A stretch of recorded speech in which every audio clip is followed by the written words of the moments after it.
presentation if Yeah. it's there. Yeah. Just check Okay. with her now. I'm just going to step away quickly. Just check with her and then. But give both of them rights. Sulu is on the platform.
Morning, Andre. Hi, good morning, Chair. How are you? I'm fine, yourself? I'm good. Are we coordinating? Chair, we are, Chair. Shall I do a roll call, Chair? Please do. Mr. Langa?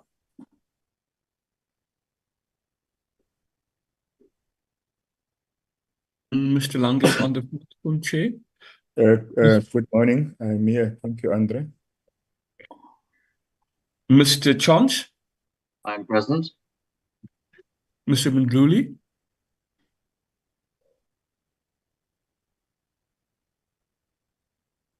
Mr. Mndluli is on the platform, Chair. Mr. Thring?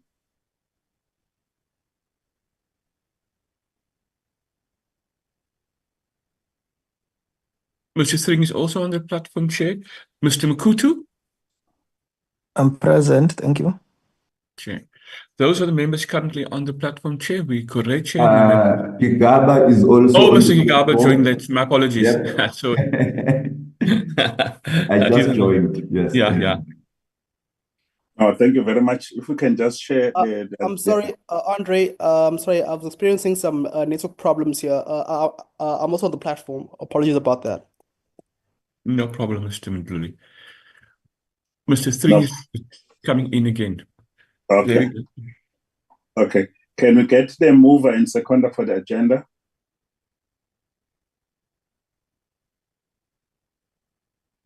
I move, Chair. Gigaba. Thank you very much. Member Kigaba moves, and the seconder, I second, Chair. Honorable Chance, second. Thank you very much. You are all welcome to this important meeting today. We have two matters before us. The briefing by the DTIC Recording in progress. on the progress and outcome of the implementation of the Metal and Fabrication Master Plan. The purpose of the meeting is to engage the DTIC on the following: the progress made in the implementation and implementing the Steel and Metal Fabrication Master Plan. Second, the effectiveness of the identified implementation action to address or mitigate the identified challenges that are facing the industry, the lessons that are learned in the implementation process, the impact of the changing domestic and geopolitical landscape in the industry, and how it affects the master plan, the new or evolving challenges facing the industry and the opportunity for the industry, and lastly, the steps that are being taken, if any, to amend or adapt or redevelop the master plan. The second agenda item is the consideration of the committee's redraft second quarter program. Given the recent withdrawal of the budget committee, we advise that we should not proceed with consideration of plans that were submitted in April, but instead await adjustment plan in June. Therefore, there is a need to redraft the committee program. So those are the two items that will be before us today. I now want to welcome the minister and the delegation. The minister is joined by the DG and other senior officials who are accompanying the minister. I will now hand over to the minister to proceed. Thank you very much, Honorable Chairperson, honorable members and colleagues. As indicated by the Chairperson, our presentation is looking at the master plan in particular, but also referencing developments in the sector, including our engagements in the Executive Oversight Committee, which is a committee constituted by the Department, the Steel Industry and Labour, at which we oversee the implementation of the master plan. We've had two sessions so far in the current administration, and in fact, there's been an agreement in the sector master plan Executive Oversight Committee that there is a need for us to review certain elements of the master plan and provide a clearer way forward with regards to the challenges that we confront in the sector at this stage. If I may Chair, at this point, request the DG and DTG Tebhomakume to then do the presentation. Thank you. Thank you very much.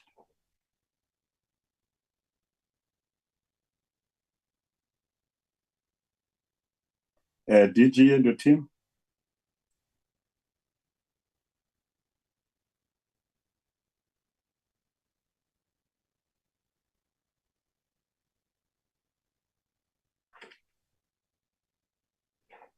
DG.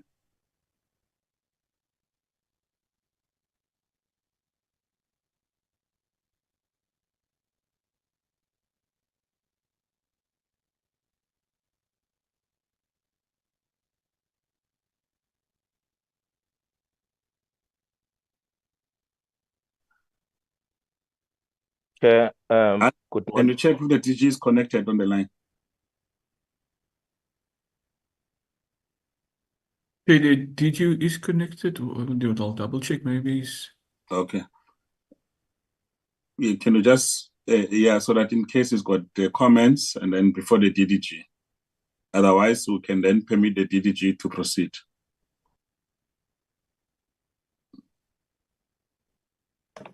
DDG? Yes, Chair, I'm here. Good morning. Yes, you can proceed. All right. Am I allowed to share on my site?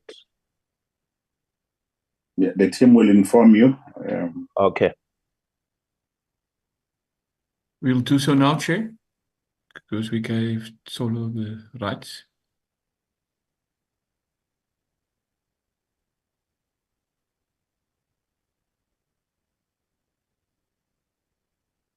You should be able to share now, Chair. Okay.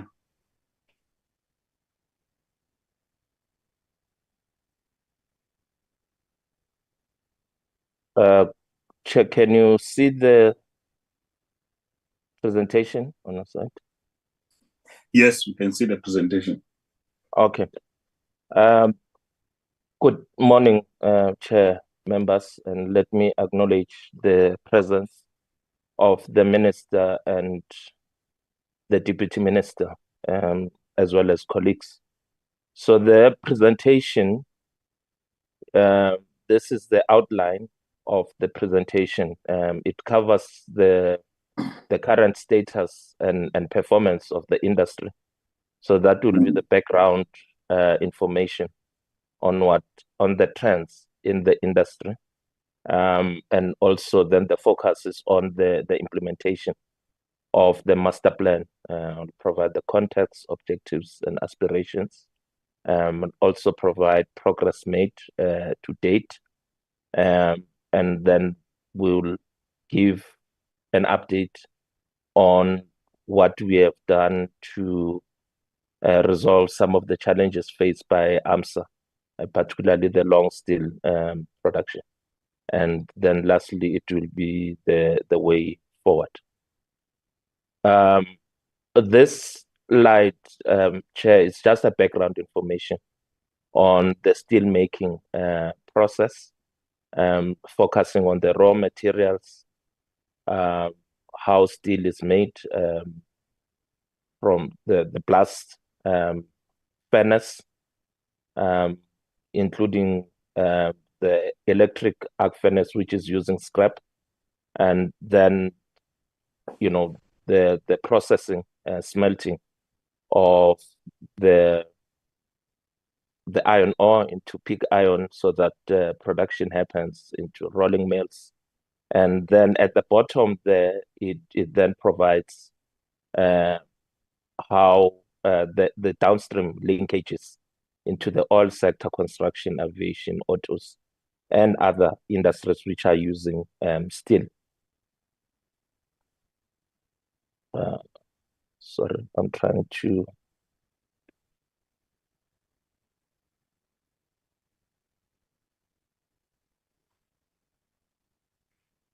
all right.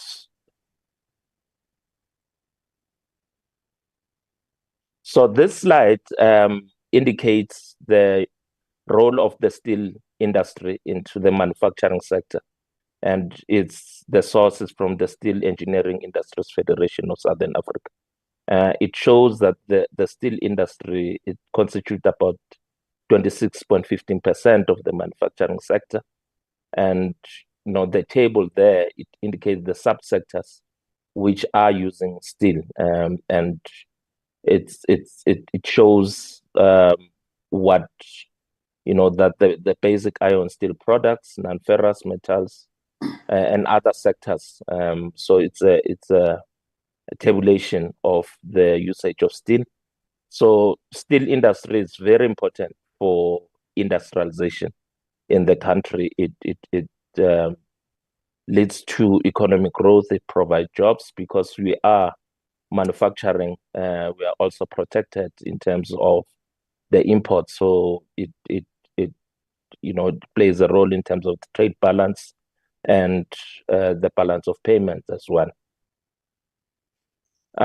This, for information, it's an indication of how steel it's produced in the country, and it's divided into two: the flat steel and the long steel. The table then provides where the steel is manufactured in the country. So the flat steel, that's an indication there, and the long steel, the companies which are producing the steel in South Africa. And here is just a geographical or spatial representation of the production in the country. So you'll see the abbreviations, they are explained or tabulated under the legend there. And I think of interest, it will be now the focus is on KZN, ArcelorMittal Newcastle, and that's where basically the rebar, structural sections, as well as the bar and rod, which are being produced in Newcastle. But you can see that most of the companies are located in Gauteng or the Highveld, and that's where it's the heart of industrialization in South Africa. But yeah, the other provinces as well, we do have companies located there. In terms of the longs production, installed capacity in the country, you'll see that on my left-hand side is an indication of the dominant role of ArcelorMittal, which is about 42%, and the other slightly above, let me say about 58%, is split amongst different companies. And then we drilled into what is happening in what the minimills, which basically are using scrap to manufacture, the recycling of scrap to manufacture steel. You'll see that those are the minimills, and 72% of their production is consumed locally, and 28% is exported. And this is an area, I think, of focus moving forward. The balance between the blast furnaces and the electric furnaces. And it must be noted that South Africa is endowed with iron ore, and the blast furnaces usually use iron ore. So we still have to then address the role of iron ore in the economy, given its abundance, and it must therefore be beneficiated to in the production of steel. So we the whole debate around iron ore-based industrialization, it needs a proper focus in terms of the market structure, as well as the developmental pricing downstream, so that we can use more of it to manufacture steel.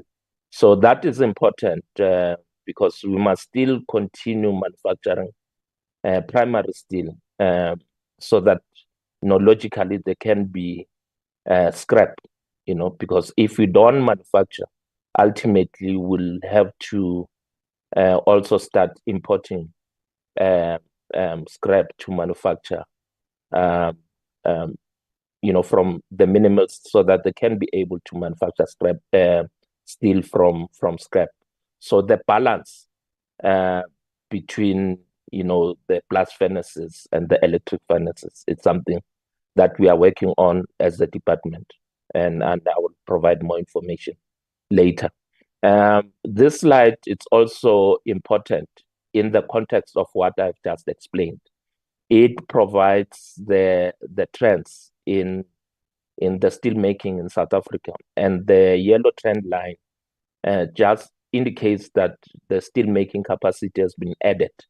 So we are having excess capacity in the economy in terms of steel making, but also the other trend lines, as you can see, indicate that there is a decline in the domestic supply, as well as the consumption, which obviously there is a variation, but generally there is a decline if you look from 2001, 2003 there. Well, in terms of the exports, if you then focus on from 2019, you'll see that there's just an uptick in terms of the export, and relate that to also the role of minimums in the economy and the support that the government is giving. So we will have to focus more on what is being exported by the minimums and to where, because it's critical for the economy. The other important factor to consider is the increasing role of imports, and we do have ITEC here, and it's having a plan also to protect local manufacturing and make sure that where it is required, we use trade measures in protecting the economy. So this slide basically provides the gist on what needs to be done from a policy making and policy intervention point of view.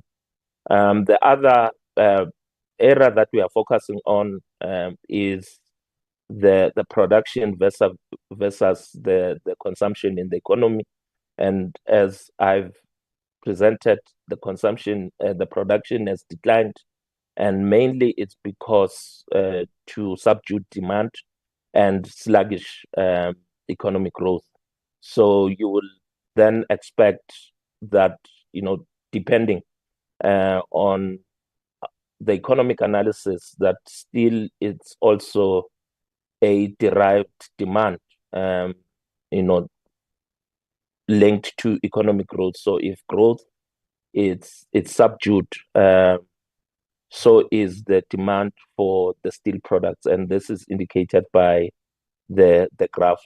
And the other issue that we need to deal with is the increasing imports of steel into the South African economy. We are again doing an analysis in terms of the employment opportunities, and the data as at December 2024 indicates that slightly more than 263,000 people are employed in the industry. And also, members, it is important to relate these numbers with the interventions that the government has made in intervening directly in Newcastle plant, because if the government didn't intervene, more people would have been added into the unemployment rate. So through the government interventions, we have been able to protect 3,500 direct jobs, as well as the estimated 8,000 downstream or in related sectors of the economy. So that is a point of emphasis in interpreting the figures.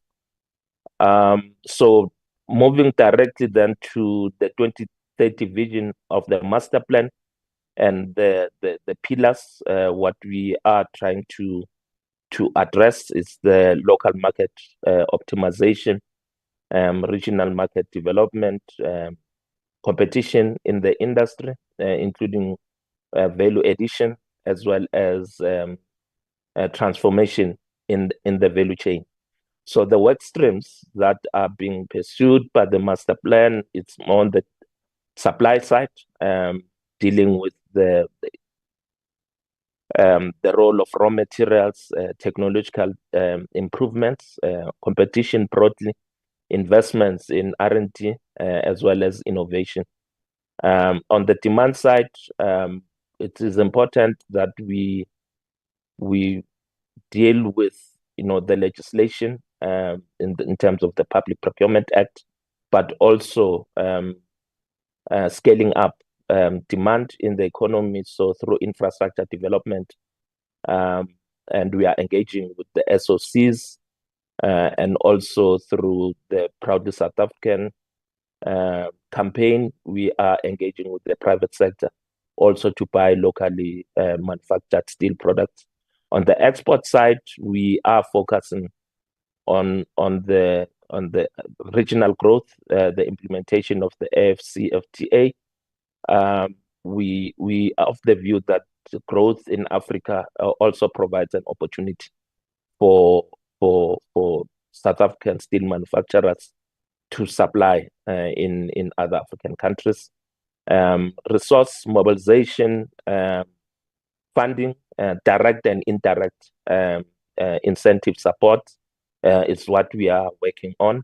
On the transformation side, we are linked to the implementation of the BBBE codes of good practice. When you do business with government, it's important that transformation is also implemented through the codes of good practice, and including funding, which the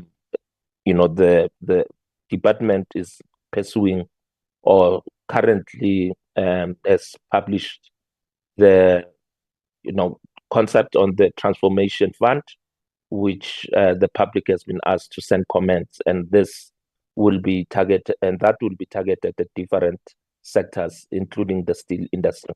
And also we are focusing on skills development and other areas dealing with human resources in the industry. And this slide just indicates what we are intending to do in the short, medium, and long term. And it broadly encompasses what I've just presented. And well, in terms of the update, we are focusing on the trade measures, and the slides to come will give more update on what we are doing there. The preference price system and export tax, I will also cover it later. We are working with SARS on countervailing measures and dealing with illicit trade. We meet, there's a group or working group between the DTIC and other government departments dealing with this matter. The issue of industrial finance, I've covered it, and the role of, so the IDC is playing a dominant role in this area. So there is work that is being done to resuscitate the role of the steel industry in the South African economy, and also localization. So in terms of the trade measures, we are implementing tariffs where it is necessary, and this area is being reviewed depending on the trends in the economy, and we are working closely with the industry, and the slide just provides an indication of what we have done in implementing the import tariffs, including the rebate facilities. And this is an area which is managed mostly by ITEC in consultation with the DTIC and the industry. And the the trade remedies in terms of anti-dumping and safeguard measures, just also to inform members that the safeguard duties, the new one came into effect, the other one on the 2nd of May, which is protecting the manufacturing of hot rolled coil in the country. So as I've indicated, this is reviewed based on the need and the trends in the economy. So it's work that we are doing in protecting local manufacturing of steel. So the price preference system and the export tax, we also issued the gazette through the minister and ITEC. In this area, we have asked for comments from the industry in reviewing the PPS, and also the department is undertaking research to review the impact of the export tax in the economy. So this is work which is ongoing. In terms of skills development, there is work that is training that is being provided by the industry through the CIFSA, and this is an indication of what is being done, and there is success in terms of the institutional training divided into the legal qualifications as well as the occupational qualifications, and the numbers are being provided there. So as the DTIC, we also support the tool making program, which is critical for the manufacturing sector. So in the steel industry, we do have the artisan training, which is being provided, as well as trade testing, and the numbers are provided there. We are of the view that more can be done, and this is critical in providing competence to the unemployment youth. So when the resources can be made available, we are prepared to expand this program. Well, some of the challenges in the implementation of the master plan is that in the economy there is low local demand as a reflection of low economic growth. But we are of the view that if infrastructure spending can be scaled up, there will be a correlation again to the high steel demand. We have to deal with the issue of overcapacity, and we'll use trade measures where we see that there is dumping in the economy and there's a need for protection. We are working on with the competition commission. We had a meeting last week to look at the market inquiry in the steel sector, so that we can know which areas we can intervene in to increase or improve competition in the sector. And globally, the issue of the tariffs in the US, but also carbon border adjustment mechanism in Europe as well as in the UK is an area that we are dealing with.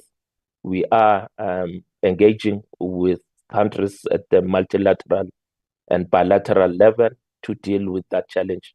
But we are also of the view that there must be investments in the sector to decarbonize the steel making process in order to not to lose our market share in the export market.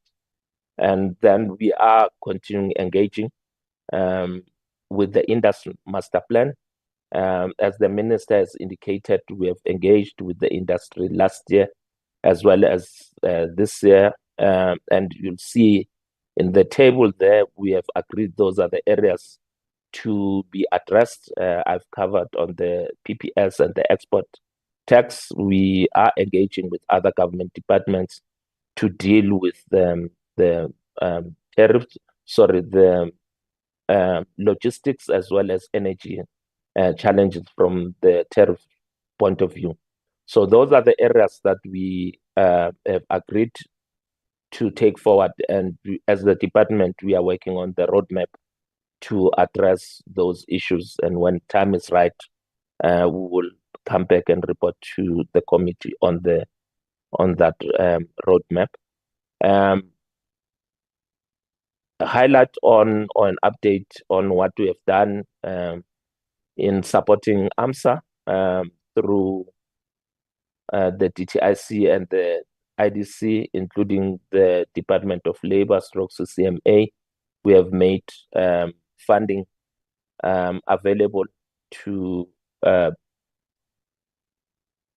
for the Newcastle plant to continue operating, particularly AMSA, the longs business. We also provided funding so that AMSA can continue to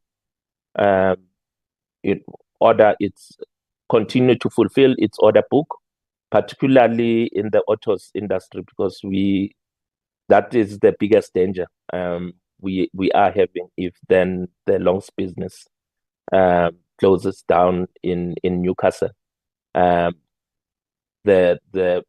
We have engaged with the autos industry. As a country, we are running one of the biggest autos program in Africa, and if you are then unable to provide some of the steel inputs, it means that we have to rely on the imports, and that will create other economic challenges for us. And that is the reason why we have intervened, and also to address other public interest consideration. Is not only saving the company per se, but we, as I've said, we averted other downstream impacts and also what might accrue in the town of Newcastle and North KZN. So that is the reason why government has taken the stance to intervene. And we are then still continuing the negotiations with AMSA and addressing other policy issues like the PPS, scrap metal. I've reported on the safeguards on steel products, but the work is continuing. Energy and rail tariff reviews, which we are engaging Department of Transport, Transnet, as well as Department of Energy, of Electricity and Energy. So the work is ongoing there. Then in terms of increasing aggregate demand, we are engaging with the SOCs on the energy side. We are engaging with both the Department of Electricity and Energy as well as ESCOM. We are targeting the transmission development plan, where billions of rands are going to be spent, and we are preparing for that in terms of the steel products as well as other components that will be utilized in the transmission development plan. On the Transnet, the rail and port infrastructure plans, we are working with Transnet. Even now, there is a meeting on those plans. So that is work in progress. Water infrastructure, again, that's an area we are targeting, including roads and bridges. I've covered the PPS and what ITEC is doing. This slide indicates work that ITEC is doing on the tariff side. And yeah, that's it. Let me thank you, Chair and members.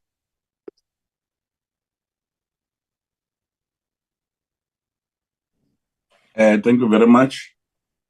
Are there any additions, DG?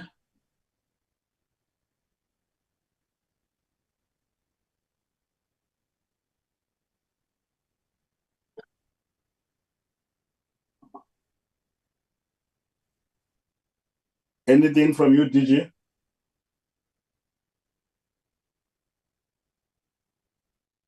Chair, it appeared that DG is not on the platform, Chair. Okay. The Minister is on the platform, Chair. Okay, Minister.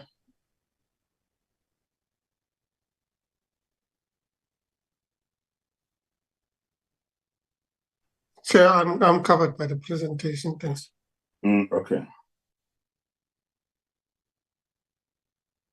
Okay, thank you very much. I will now move on to take hands from the honorable members. Here we have Mr. Thring so far, Chair. Mr. Train. Over to you, Mr. Train. Shall I proceed? Thank you, Chair. Yes. Thank you, Chair. Chair, just a few questions. Firstly, let me appreciate the presentation and the need, identifying the need to increase demand, particularly within the steel sector, and to get our steel sector back on a firm footing. It was mentioned, Chair, in the presentation that we have iron ore in abundance, and in my research, the research indicated that we have some 50-year plus iron ore reserves in South Africa. The question then is, why is it that we are still looking at, and in the presentation, we heard that we still need to beneficiate. We have iron ore in abundance, but we still need to use or to beneficiate this iron ore to manufacture steel. Chair, you would know also that I have on many occasions and continue to foreground beneficiation as one of the low-hanging fruit to increase our industrial base and to create jobs in South Africa, rather than South Africa becoming exporters of our raw goods and importers of finished products based on the old colonial mindset. Clearly, Chair, what I want to know is, with regards to the iron ore, why is it taking so long? Why are we taking so long? I have some ideas. We've got challenges within the energy supply and so on. But what are the plans? What are the plans within the next 3, 4, 5 short-term, medium plan to beneficiate iron ore? So let me put that as the first question. Second question, Chair, is noting the challenges that we currently experiencing with SABS, and our awaiting the report of on the Minister's investigation into SABS, and the critical role, as indicated in the presentation, that SABS plays in the steel manufacturing sector.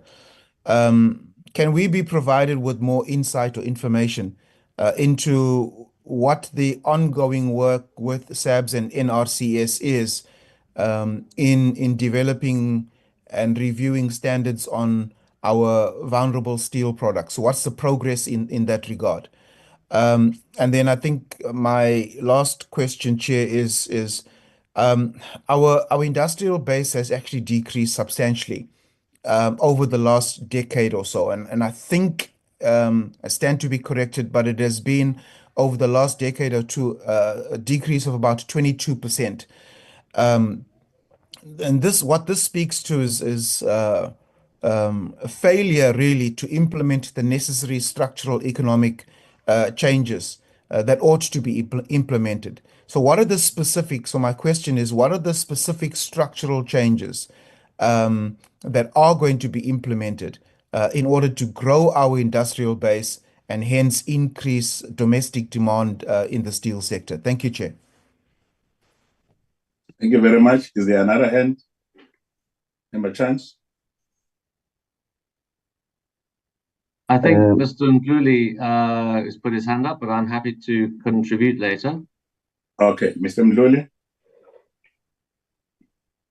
Chair, I think that there was a queue of hands, so I don't want to cause any trouble, but my hand wasn't the second one that was up, Chair. So just to avoid any conflicts, I'd like us to follow the order of the hands. And Andre is guiding me with the hands. Yes. Can I just put it? I'll put the names in order, if I may, Chair. Yes. Mr. Nshingila, I'll just put it now. It may not pop up in order like that. Mr. Nshingila, Mr. Gama, Mr. Msizani, Mr. Ndluli, Ms. Motsikatsi, Mr. Gigaba, Mr. Chance, Ms. Webster, and Ms. Langa. I think every member Okay, present. Yeah. Okay, we'll follow that order then. Please guide us. Thank you. Thank you, Chair. Yeah, no, thanks, Chairperson. I think the report, maybe to welcome the report, but also I think it captures the industry challenges that are faced in the country, including the high cost of production, which of course entails global competition and declining domestic demands.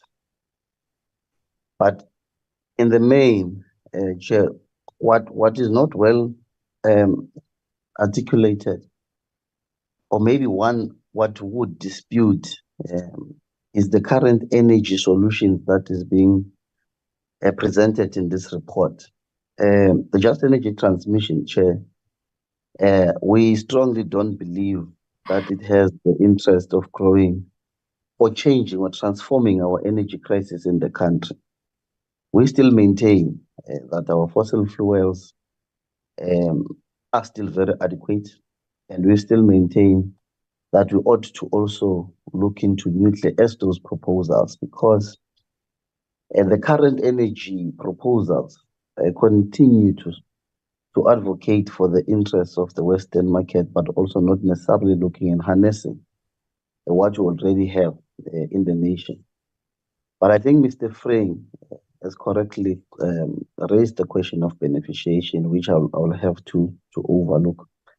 But it's mostly comments that, of course, the energy crisis, the failing infrastructure, the supply chain disruptions that we have witnessed in the steel industry, but also the issue of the regulation, the import and export regulation, the policies that ought to also make it a point that we are more competitive, but also play a significant role in the import, in fact, in the export industry of our steel and scrap metal.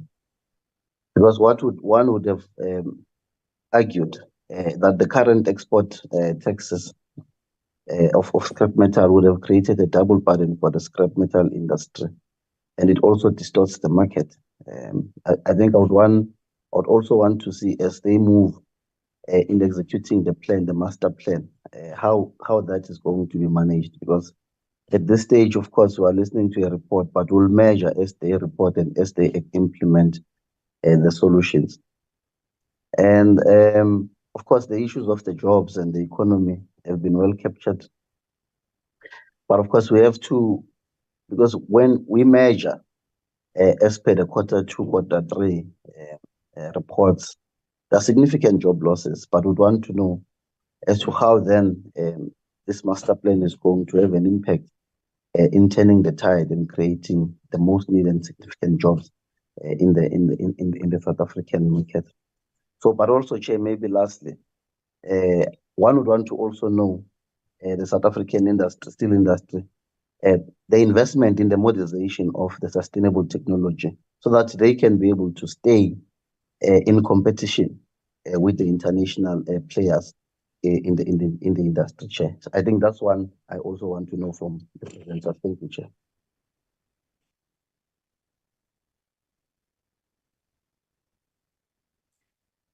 Colleagues, can we follow the way Mr. Gama, Chair. Yeah. Thank you very much, Chair. Sorry, my voice is a bit it's playing games.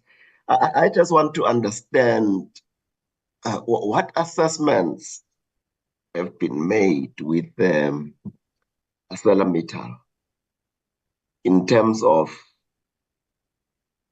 the dividend that ArcelorMittal would have paid to its shareholders over the past 20 years versus them reinvesting when the going gets tough, instead of the government seeming to be the one that is providing soft loans when things get tough. The other issue around manufacturing that I want to understand is, has there been an assessment and a measurement of the welfare effects of the steel industry within the manufacturing sector, not just about jobs. The overall welfare effects from a macroeconomic perspective in our economy, so that when government decides to provide support, we have a complete assessment from a computable general equilibrium model that has made an assessment of the contribution of the steel industry within the manufacturing sector, and what are the kind of welfare effects that we should expect as a result of this industry. Because I suspect that we just want to measure one way the impact and effect on jobs, and are very eager to put in money where the owners are beginning to backtrack. But having made probably more than 30 billion rand in dividends over the past 20 years from ArcelorMittal, an asset which was sold by our government for 800 million. So if one could just understand what assessment has actually been made on the ArcelorMittal issues. Thank you, Chair.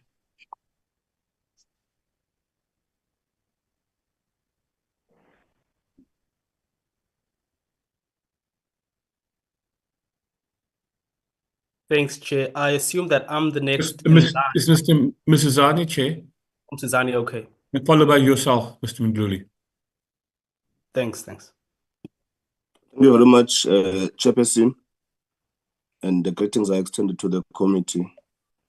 As one also welcomes the presentation, I just have perhaps 2 or 3 clarity-seeking questions. The first, obviously, I would have been covered by Honorable Nchingila on the matter of the job concerns as presented. But I'm going to first seek a clarity on the timeline of the implementation of the master plan. The reason why I need a clarity on that is because I also sit in the portfolio committee of higher education and training. And as it relates to training and mentoring, I saw that in the presentation, the master plan speaks to aligning with the Department of Higher Education and Training, universities and TVET colleges, and also working together with MESSITA in ensuring that the industry needs are funded. I should assume by MESSITA as well, but also attracting young people and developing career paths in the industry. So in getting clarity on the timeline of implementation of the master plan, I would assume that such engagements are already taking place, and obviously one would at least be privy to such information as one also participates in that particular space, and it's definitely a space of interest. That is one. But secondly, I would want to get a clarity on the increasing exports. I would want to assume that the increasing of exports speaks to the products that would have been processed already to be still in this regard, and the measures that are highlighted in the presentation speak about developing, or it says an action plans to be developed in respect of the United States and the European markets. So I would want to get an understanding, or rather a rationale, of why is it that as a country would want to focus our exports towards the United States, especially with the current attitude of the President Trump of the United States, and obviously the fact that as a country we are linked to the BRICS countries. So I want to really get an understanding of the rationale behind the increasing of exports towards the United States and the European countries. And the last question, I think, would relate to transformation. It is highlighted that the question of transformation as things stands, it has not made adequate progress. That is as per the presentation. So I want to understand, again, it's in line with my initial clarity-seeking question of the timeline of the implementation of the master plan, to perhaps find out how far the department is putting interventions in place for addressing the matter of transformation. But I think I'll end there for now, Chairperson. Thank you very much.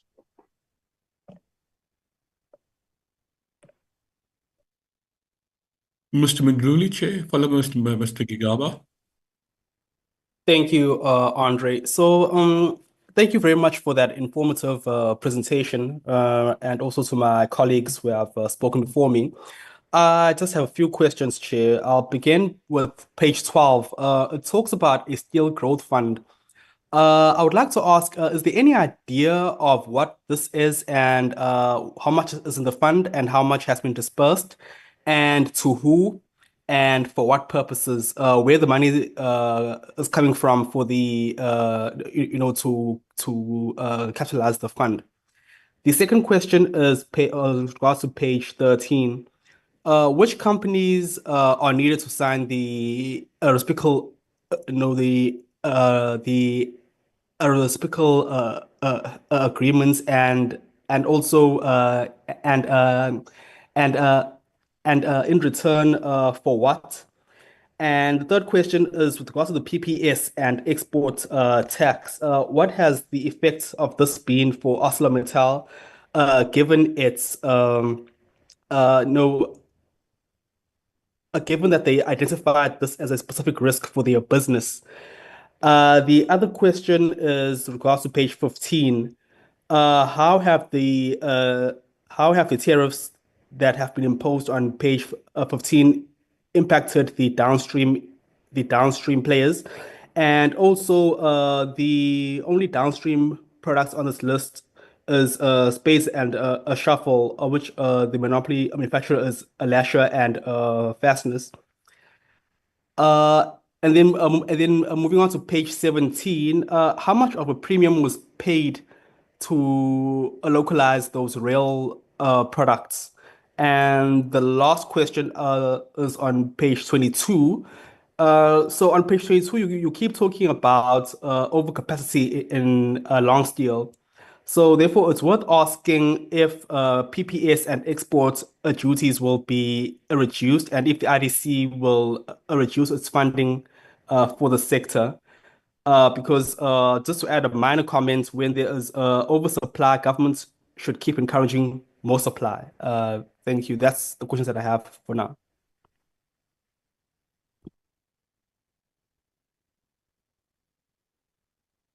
Thank you very much, Minister, and your team, about the presentation.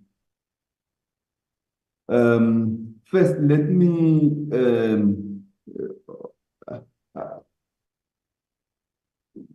associate myself with the questions which have been asked, particularly and with no discrimination in this regard, but particularly by Honorable Gama and Honorable Dring, because I believe they go to the nub of the issue.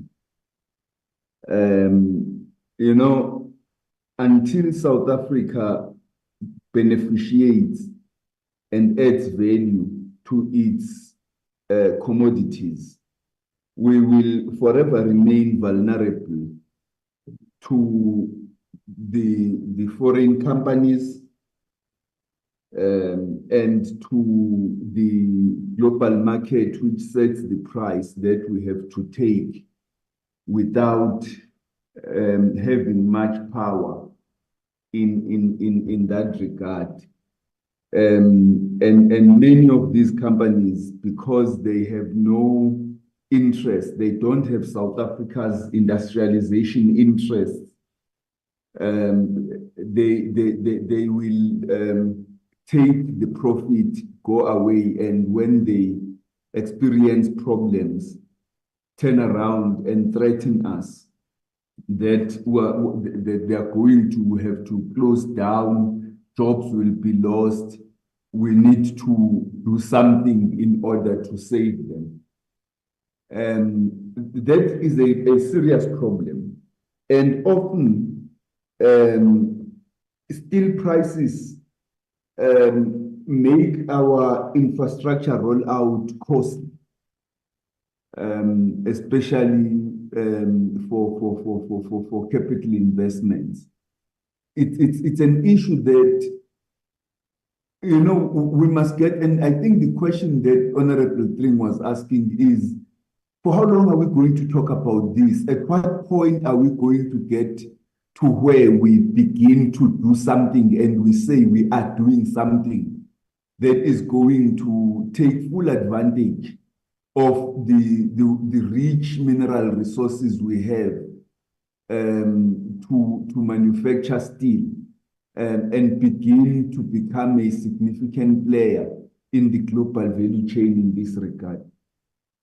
Now, and that then brings me to the question, Honorable Minister, of what is our macro vision vis-a-vis steel in terms of iron ore beneficiation, the development of downstream industries, questions of transformation. What is our macro vision? I understand it may not be there, but we are raising this issue, and I think at some point, Minister, it's going to be important that the department comes back to us, not just with micro interventions in the area, but to engage in a much bigger issue, perhaps the industrial policy that is being developed, the industrial policy framework or industrial strategy is going to address this in part. And I hope it does, because the early industrialization of South Africa was driven by the country seizing control of its energy generation and transmission and distribution, its railway networks, particularly for freight logistics, as well as steel manufacturing, because they understood. It's unfortunate that we have to make reference to the colonial government, but they had a much better plan than what we seem to be having at the present moment.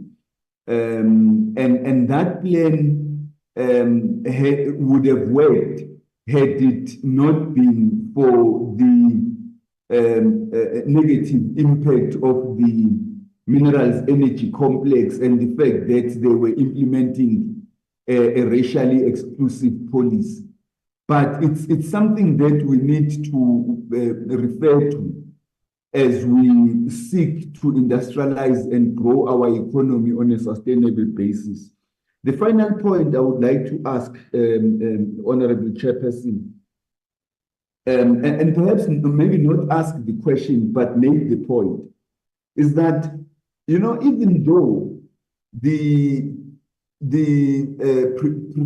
triple PFA is not yet promulgated, it's not yet finalized, but I believe that there could be commitment and concessions that are implemented, led at a political level by the ministers. My fear is that if we leave it to the SOCs themselves and depend on making appeals to them, we might not be able to realize the benefits of supplier development. I would want to suggest that we have a politically driven commitment at ministerial level that will seek to begin implementing elements of supplier development and getting commitment from SOCs, even prior to the finalization of the triple PFA, so that the supplier development begins. I think we all are interested in seeing our SOCs extending their vision to influencing their suppliers and customers to also support the progressive transformative policies such as supplier development, so that we are able to industrialize the South African economy. Thank you, Chair.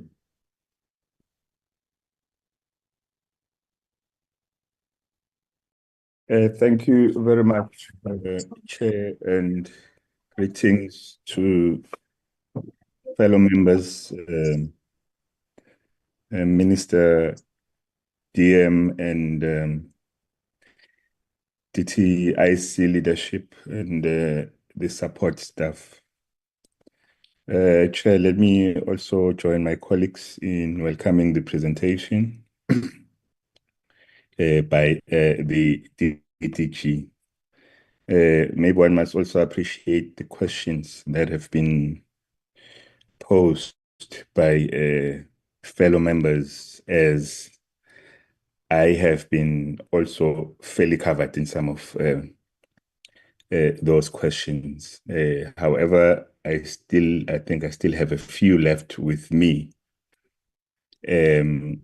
Number one being, how is the department working with other spheres of government and SOEs to ensure that infrastructure development, including logistics, energy, and ports, supports the competitiveness and growth of the domestic steel industry? What measurable progress has been made in implementing the key interventions of the Steel Master Plan since its adoption, and how is success being defined across the identified work streams? And what specific commitments have been secured from both public and private sectors to support localization, investment, and transformation targets outlined in the plan?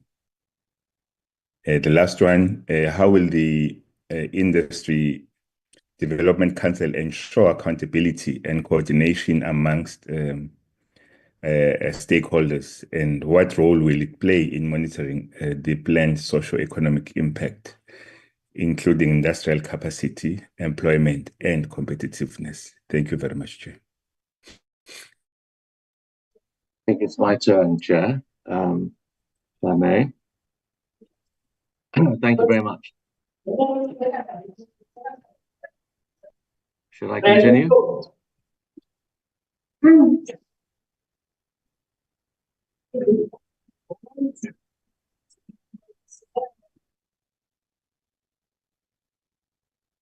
Chair, should I continue? Andre? Yeah, you may proceed, Mr. Chance. Right. So, thank you very much for the presentations. Quite a few of my questions have been covered, but I do have a few more. Starting with the question around the 260,000 or so employed in the industry. I'd like to know how that is split between the different links in the value chain, primary manufacturer, mini mills, fabrication products, because the emphasis is always very much on the ArcelorMittal. We're sort of obsessed with ArcelorMittal. They're the big gorilla, as it were, in the room. But of course, the industry is much bigger than that, and many companies, by far the majority of employees, I think, are in the downstream businesses who are compromised when tariffs are imposed because it means that the steel that they buy is more expensive, which then leads to higher prices to consumers. So I'd just like to understand, in terms of the master plan, who has been consulted? How wide are these discussions in the master plan discussion? And have these businesses been brought into the discussions around the strategy for the steel and fabrication sector? My next question relates to the ArcelorMittal repayment plan, and what guarantees have been put in place, if any, and what guarantees is ArcelorMittal, the holding company, taking responsibility for making payments if its subsidiary starts to have cash flow problems? Then I'd like to talk about the decarbonization plan and the possibility of basically removing coal-fired power stations as the source of electricity for these mills, and to what extent it is viable for alternative energy mixes, whether it be a combination of solar, wind, or storage, to power these mini mills and to power steel production. Then there's the question of the global steel capacity excess, which according to one of the appendices is set to reach 721 million tons by 2027. And there doesn't seem to be any end in sight to that huge oversupply, which is going to pose a big problem for our steel industry, because there's always going to be downward pressure on prices, meaning it's going to be more difficult for businesses to operate without the huge subsidies that are continually being poured into these businesses. And then we have the Chinese-funded Zimbabwean plant that has just come on stream, nearly $30 billion rands spent on this plant with an expected output of 5 million tons, putting further pressure on our local steel manufacturers. And then we have the other scenario in which another steel plant, in fact, more than a steel plant, a huge mega steel complex, is being planned in the Messina-Mercado Special Economic Zone in Limpopo. The south site, which is expected to come on stream, fed by an enormous open cast coal field, which is going to have dramatically negative influence on the environment. But I'd like to get a view on from the department on, does it actually make sense for another huge steel plant to be built in South Africa, let alone in northern Limpopo, which is 1,000 kilometers away from the source of the iron ore? I notice there's no mention of it anywhere in this presentation, and I'd like to get a view on the plans behind that steel plant. And then just one more question: when do you expect the public procurement designations to be gazetted? In terms of the Public Procurement Act, the Ministry of Trade and Industry has to make designations for different products in different sectors. And what are the designations expected to be for this particular sector? Thank you.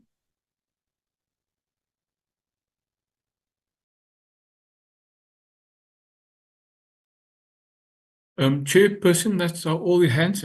I'm not sure if Ms. Mosikatsi have raised a hand previously, Chair. Ms. Webster. Yes, Chair. I did raise my hand, Chairperson. Can I speak, Chair? Chair, may I speak? Ms. Mosikatsi, I think you may proceed, Chair. Chair's just held up. Thank you, Chairperson. Good morning, and good morning to the Minister and all on the platform. Chairperson, I just have a question based on the presentation.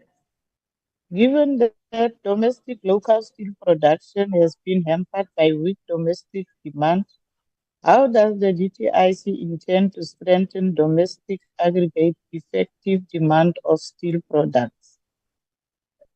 Moreover, has the DTI ever considered imposing restrictions on steel exports as long as domestic demand is not met at a reasonable price. Thank you, Chairperson.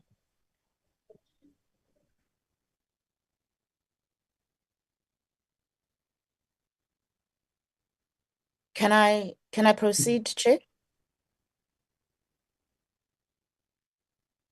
I think you make Ms. Webster. Sure.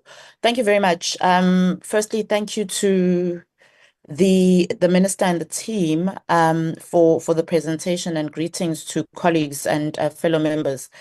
I think I've been largely covered by some of the colleagues, particularly as it pertains to the issues of infrastructure and some of the engagements that would need to take place with some of the SOCs. My question, and I think Mr. Chance has in some way referenced it or alluded to it, is around the issue of not just AMSA, but also just the broader ecosystem. I think given that the rationale, I'll say, or the justification of what I'll call the AMSA bailout is largely about the ecosystem. It's about preserving jobs and the downstream, etc. My question really is to say, are there conditions that have been attached into the investment? So are there conditions that are perhaps around the issue of job preservation?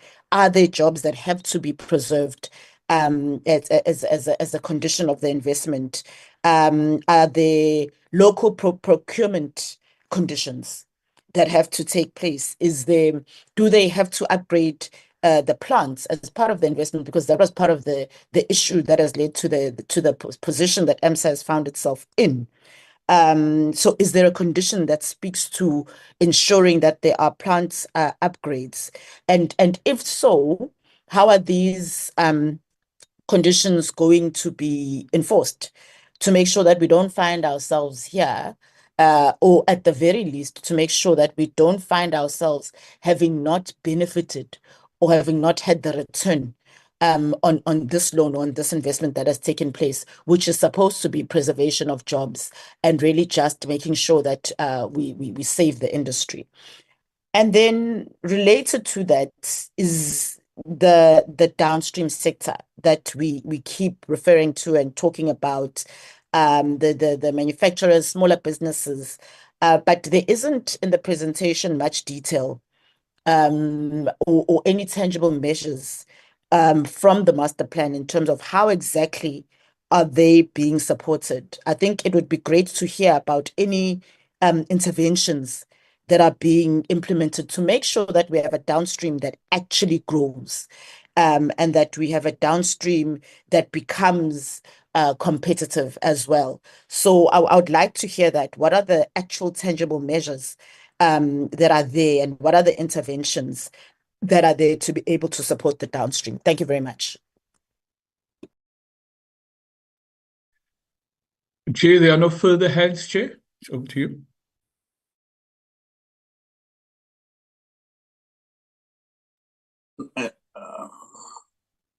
Thank you very much. Can we maybe then have the department coming in? There have been quite a number of questions, and I think many of them are substantial. So over to you, Minister and the team.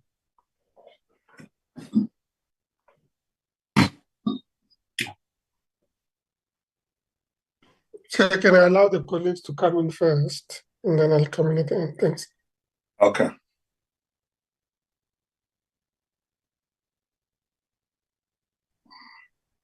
Thank you, members and the minister.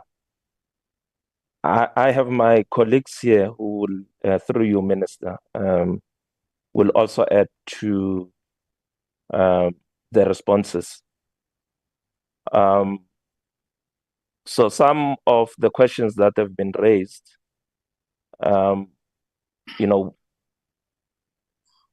will require political decisions. So I will refrain from, really answering, and maybe the minister will come in, particularly the choices on the just energy transition, whether it's a good thing or not. But government, my understanding is that it has tabled its position on the energy choices, including the market structure that is required for that, and clean energy choices are one of those, or they are in the mix of the energy sources in the country, and so that is the position, Mr. Njingila. Going back to what Mr. Thring has raised regarding the beneficiation, and I think it's Mr. Thring and Mr. Kigaba, on the iron ore. It's not the issue of whether we are going to beneficiate iron ore or not. I think it's about the scale, and that's the point I've raised, that South Africa is having the capability to beneficiate iron ore, and we have been doing it for years. But what is key, and the numbers are showing, is that the production of iron ore is decreasing in the country since 2017. And also we are exporting a lot. So, and if you then look at the beneficiation, we'll have to relate to who then is making the steel in the country and the technology. So our view is that there is a space for an iron ore industrialization, and that will then require that we address the market structure, the pricing in which that ore is sold to the steel makers in the country. And we have had engagements, and we will then be addressing it in the roadmap, because we can't be endowed with iron ore and not utilize it greatly in the manufacturing. So the point is taken. And the other question that Mr. Thring is raising around the structural changes in the economy to grow the industrial base, there is other work that we are doing in the industrial policy, which then addresses some of the issues that Mr. Thring, Member Thring is raising. And our view is that we need to then address the binding constraints and lowering the cost of production in the country, and the issue around the cost of electricity logistics. It came through in the questions from the members, and government is working on that, in addressing not only the prices but the market structure. So in the rail sector, so Department of Transport has issued the rail transport network that then provides a framework for private participation in the rail network, rolling stock, and the maintenance of infrastructure. So that is in response to the challenge that we are facing. The electricity side, the same. The transmission development plan that will expand the network in the country. The work is ongoing, and we are engaging with the Transnet to make sure that through that expansion, there is local content in the procurement of the steel and other inputs in the expansion of the network. So that is ongoing, and when the industrial policy has been finalized and adopted, it will be presented to the members. Mr. Njingila, ITEC is also here on the import and export rules, and the Chief Commissioner will then, through the Minister, answer some of the questions. The issue raised by Member Gama regarding the welfare effects of the support. Look, as part of doing the work in the master plan, the designation of steel, the review of tariffs, we also do the economic analysis, and broadly within the DTIC family, there is capacity to do CGE modeling. All right, and it's true. What we are focusing on is the economic benefit in the country and the welfare effects. While some of the choices that we have made in years ago, they have an impact now. But the issue is that, yes, the economic modeling, and remember that there are different models to do the impact, to manage or to measure the impact. So even in some of the PPS review, the export tax review, the research is being undertaken to measure the welfare effects. And our focus is that there must be industrial development and not necessarily benefiting one particular company. But we take an economic-wide analysis in making sure that the value chain, there is a positive multiplier effect in the economy. So that it's included in the methodology on how we develop policy and review it. So Mr. Msezane, on the timeline implementation, so the master plan is currently being implemented. So as indicated, we are reviewing it now, but we are implementing some of the subcomponents in the master plan, like the work on localization, on the tariffs, so that is being implemented. So there is no particular timeline. It started around 2019, but we continue reviewing it. And the point is taken on the engagements with Meseta on some of the training programs and the TVEC colleges, so that it's ongoing work.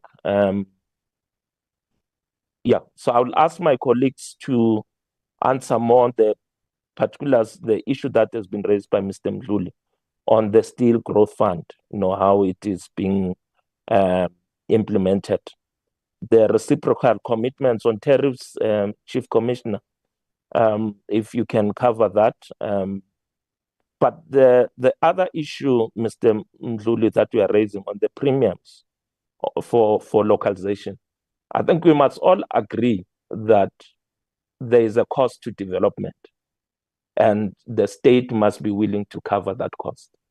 And it's not only about the financial cost, it's also about the economic cost that must be factored in. So if we are not going to support localization, from an equilibrium point of view, then we'll have to rely on imports. And there is a cost to imports as well. If it displays local manufacturing, there is a cost, the issue around the exchange rate, depending on the movement. But if we then depreciate, it means that we have to pay more. But if we then manufacture, you can hedge against currency fluctuations. So it's an issue that we need to agree. Yes, there is a premium. We must not be afraid to deal with that premium. But then linked to what Mr. Gama is raising, what is the welfare effect of localization? Is it positive or negative? And our view is that there are positive multiplier effects linked to localization. Amongst other things, that we are not using public funds. We are not externalizing public funds by supporting jobs outside the country, but we manufacture in the economy so that you create jobs and also capture other positive gains. And Mr. Gigaba, I've answered some of the questions, but the point is taken. The work on transformation, the ministers put an emphasis. We are interfering in the economy using various means around transformation, creating markets, but also providing the national capital for previously disadvantaged people to be economic participants on the production side of the economy, not only on the consumption side. And the point is also taken on the supplier development linked to public procurement. We are engaging with other ministers and government departments in the interim whilst we are waiting for the act to be fully implemented. And yeah, Mr. Langa, yes, the point is taken. We are engaging with other government departments. Mr. Chance, on the alternative energy sources, yes, there are investments currently being made in other plants to use renewable energy, not fully as an energy source, but to balance demand. So, and we encourage that. That is the position of government, that in order to deal with energy sources, let's use other sources of energy supply, including investments in the production processes itself. There is a need to decarbonize. So there's a technology that is needed in doing that. And we have seen that some of the technology is not carbon intensive. So broadly, it's taken into consideration.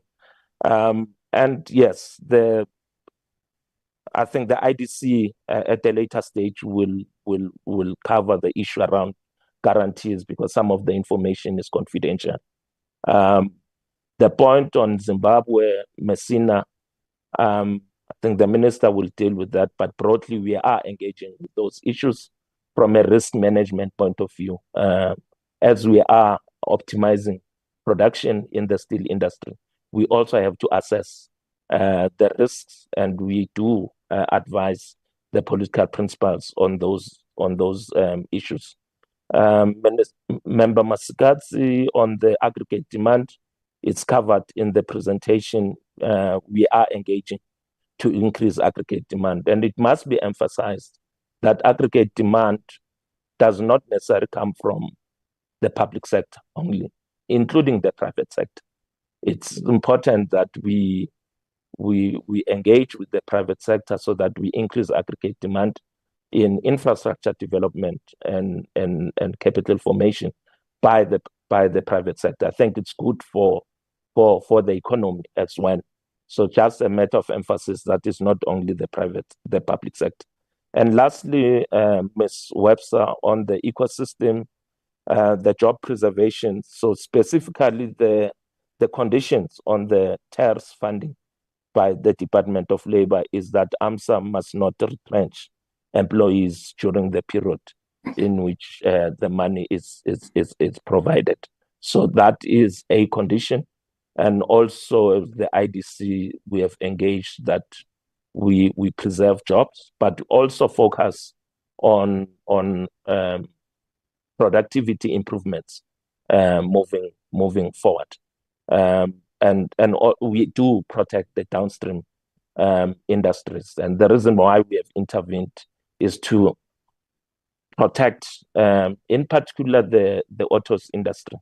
Because once we lose the capacity to manufacture and supply the steel products, it will take time for the industry to resuscitate itself and be able to provide the necessary inputs to downstream industries.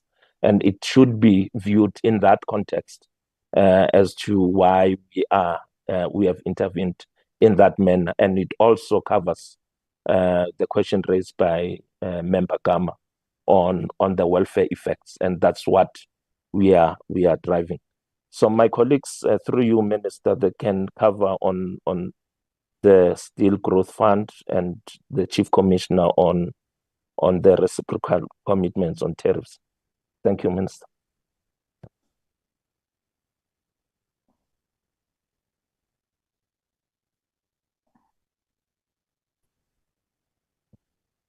Thanks, Dr. Makube. Through you, Minister, can I make an input?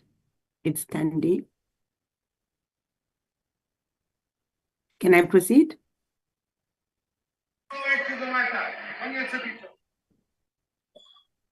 Yes, you can proceed. Okay. Good morning, Honorable Chair and honorable members. Maybe just to piggyback on the point that Debo made towards the end, that at the core of the master plan actually is to support both the upstream and the downstream industry. Often when we talk about localization, majority of products that the government buys is actually value-added products. So in the past, when we had implemented the designations, has benefited largely the downstream industry, people that are in the production of value-added products such as rails, valves, pumps, pipes that are largely used in the infrastructure program. So there is a greater emphasis to supporting the downstream industry in the master plan. If you look at the measures that we have implemented on the trade side, although on the tariff side, there are very few on the downstream side, largely because majority of the downstream products are very much close to the bound rate. This policy space between the applied and the bound rate is relatively small. Hence, if you look at the measures that we have implemented on trade measures have been largely on the downstream side. If you look at the anti-dumping and the safeguard that we have implemented during the phase in which we are implementing the master plan. And I think it's important to emphasize, to make the point that industrial policy or implementing complex processes such as the master plan in complex sectors such as steel, it takes a bit of time. 2025 will only be marking the 4th year of us implementing the master plan. And hence we spoke about the 2030 vision when we started the formulation of the master plan. And as Dr. Makube indicated, given the nuances that are happening in the globe, and the need to take into account changes that are happening in the economy, we continue to refine what this master plan ought to be achieving. And the minister has given us a clear marching orders to look at a clear roadmap that balances out the kind of upstream industry that we'd like to see going forward, and the kind of downstream industry that we'd like to also support based on what the ability of the upstream can produce. On maybe the colleagues from the ITEC will make this point. One of the difficulties with our trade measures in the past is based on who is making the application to ITEC, and that is why in 2024, 2025, we made a decision through the minister that ITEC must do a bigger investigation that looks at how can we make our trade measures much more effectively and effectively to respond to some of these global issues that we are faced with, so that we begin to look at the chapters in our trade book in a manner that gives us the outcomes that we are seeking in the master plan, rather than waiting for reactive measures at the back of applications that are being brought by the industry. And through this process, I think we will see more greater support and protection being given largely to the downstream industry, and giving more effective rate of protection across the value chain in a manner that balances the welfare effects. And that's the first point that I would like to make. The second point that I would like to make, I think in Mr. Chance, who was asking what is the spread of the jobs in the value chain. Of the 265,000 jobs that we are reporting, only about 35,000 is actually upstream, and both upstream on the ferrous and the non-ferrous side. The balance of the jobs is actually in the downstream. So we are placing greater emphasis on the ability for the state to intervene much more decisively and greatly to support the value-adding portion of the industry and ensure that we are able to sustain and create the necessary jobs that we need in the economy. I will, maybe Sisanda can answer the question on the growth fund.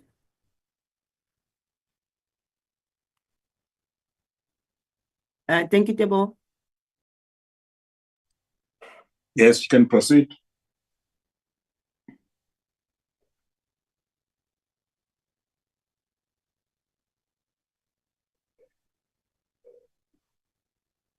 Thank you, Chair.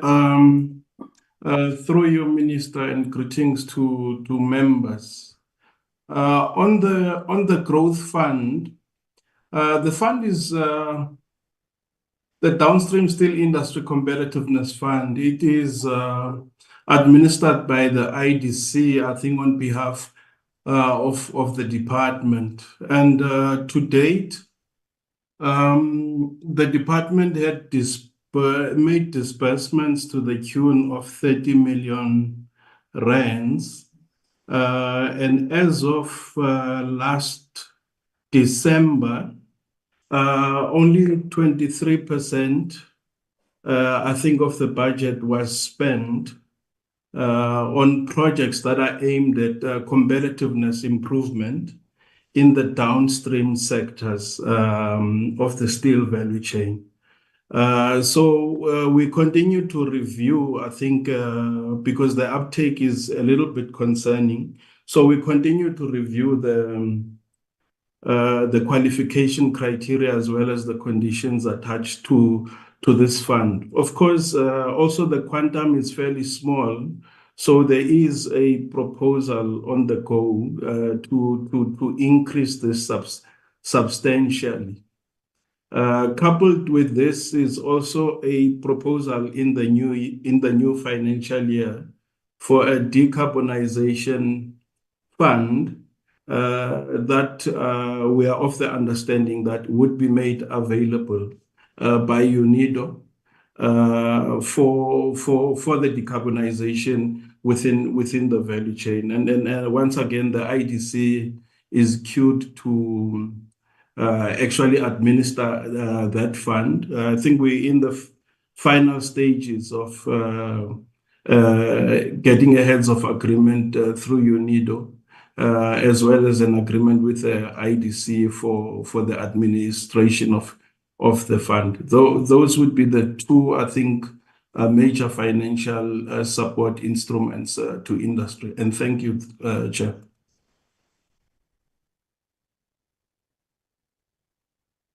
Thank you very much. You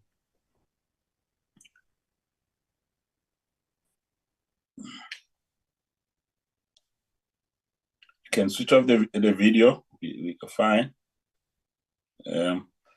Thank you very much. Minister, maybe just before you come in,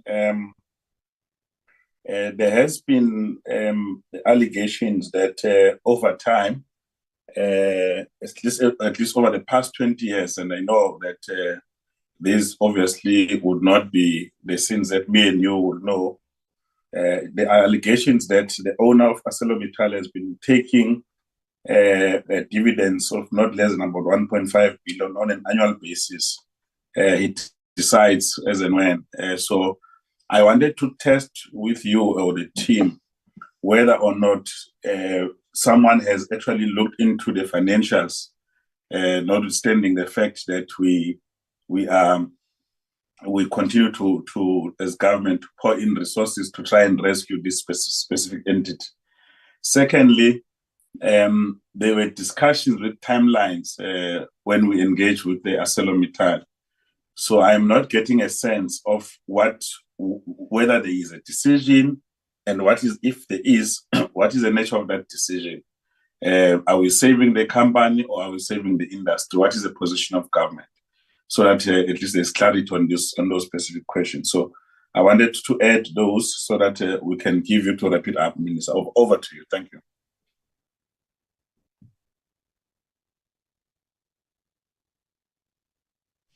Thank you, Chair. Just before I come in, Chair, I'd expected that the Chief Commissioner of ITEC would come in. Okay. Just on one specific set of issues, if he's okay. Commissioner? Thank you very much, Chair, and thank you, Minister. My apologies. I had a bit of a connection blip earlier, but I did manage at least to catch all of the questions, Chair. So maybe if I may, to just respond to a few that Honorable Mdluli had raised. And similarly, I think some of the issues raised on the protective tariffs, in particular, the latest safeguard measure. I think maybe let me start, Chair, with the question on reciprocal commitments. the members would be aware that Section 5 of the International Trade Administration Act allows the minister to issue policy statements and policy directives that guide the work of the commission. And in this case, in 2016, there was a Section 5 directive that was issued to the commission to consider, in its evaluation of tariffs, the impact of those decisions on jobs, on output, on investment, and even on the participation in supply chains and the pricing of output, which is an issue that's been raised today. And so to answer the question, I think it is the assessment of the commission whether it is desirable to, I guess, introduce conditionalities in any evaluation of a customs duty amendment. And I think that that's set out in the 2016 directive. Lastly, Chair, on the impact of tariffs on downstream users, I think many of the colleagues on the line would have indicated that tariffs, while a blunt instrument, also do visit some costs on other downstream actors. And this is why, certainly since we started to raise tariffs on primary steel products in and around the period following the global financial crisis, we've also introduced rebates. And we've got about 90 rebate measures at the moment for products that we don't necessarily produce, as the product diversity of AMSA and many other primary producers has declined over time, but also specialty grades of steel where South Africa has never produced those. And so there is a balancing act that is sought out, but that doesn't, notwithstanding all the challenges, do away with the concern of pricing in general. And I think colleagues would have seen in the safeguard report that the minister also advised us to monitor the prices of some of the downstream products, in the case of those hot rolled coil products that AMSA would be selling to downstream customers. And where we flag some concerns on the pricing there, it's not commensurate with the cost structure or anything of that sort, we will certainly signal to that effect to the minister. And I think the minister has also indicated that he is also looking at ensuring that the competition authorities, to the extent that their legislation allows them to, might look into this matter as well. So I think let me pause there, Minister and Chair, just on those two questions. And I think the colleagues would have covered some of the other questions related to the AMSA matter. Thank you. Thank you very much. Minister. Thank you once again, Chairperson, honorable members, and thanks for the indulgence.